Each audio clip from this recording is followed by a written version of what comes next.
Now, Ms. Rhodes, I'm a voter. I've gotten registered. I've done all the process that I'm supposed to do, but I decided to show up in person and I want to vote.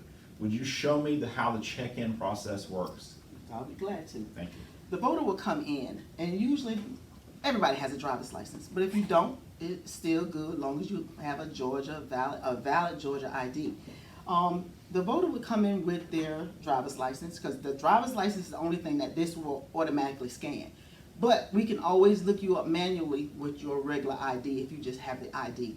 It'll do the voter ID that's issued by the registrar's office, or it will do the driver's license, because they are hooked into our system.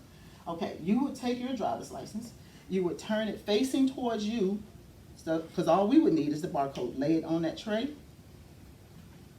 All right, what this machine does, we're gonna hit scan the barcode. It's gonna scan that barcode on those driver's license. It's gonna pull that voter's information up. It's gonna pull up that voter, and today he's gonna be Abraham Lincoln, because this is in a test mode. It would have his name, his date of birth, and his address. Well, at this point, it used to be every voter had to fill out a voter slip. Well, this now is the voter slip. It's done on the tablet. So we turn it around to the voter, and at this point also, the poll worker also has access to seeing the picture of the ID. That's the purpose it was turned that way. The voter would then verify it. If that's your information, you would hit accept.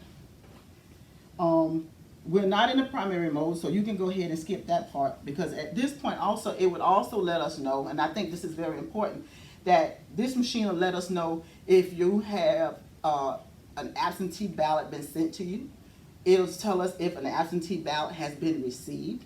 It'll let us know if you had voted advance voting. So there's no way to get around this. We're going to know if something was done. And if it's nothing there, we know you haven't done anything.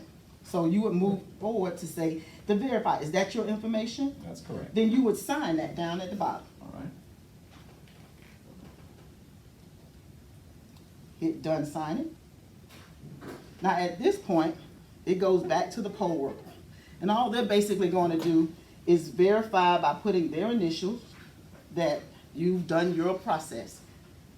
They would hit submit, and this is the process to where we create a voter card.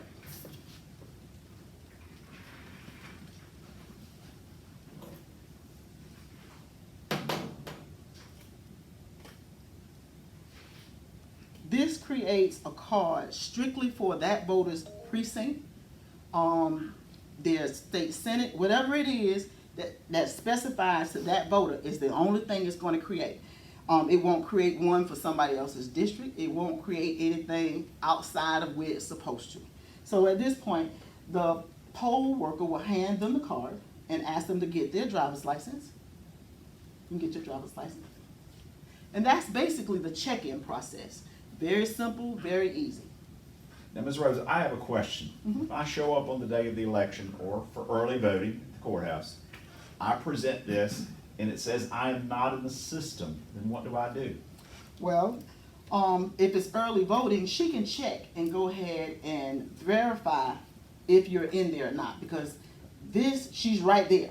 But if you insist upon that you know you registered or whatever, and we need to maybe do a little bit more homework, at that point, you can be issued a provisional ballot.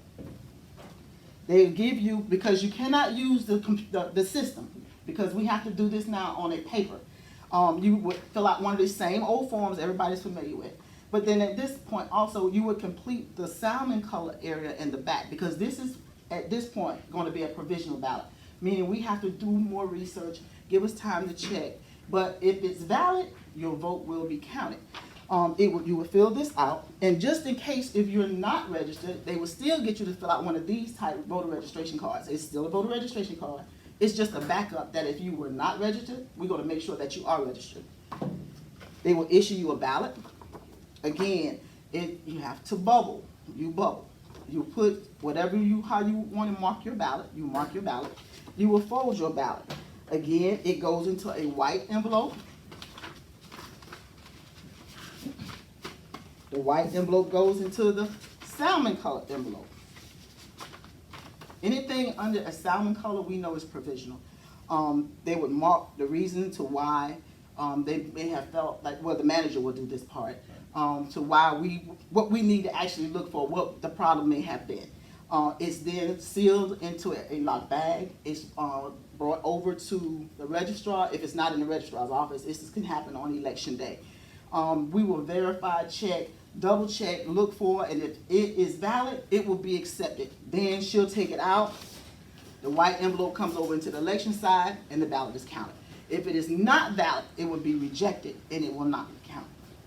Okay? And we at Scrubbing Forward, we would like to know if you have to submit a provisional ballot. It's a last resort, because we can help and check on whether or not that ballot is accepted. Yes. Also, if you are issued a provisional ballot, you should be given a number to the registrar, so you can also check.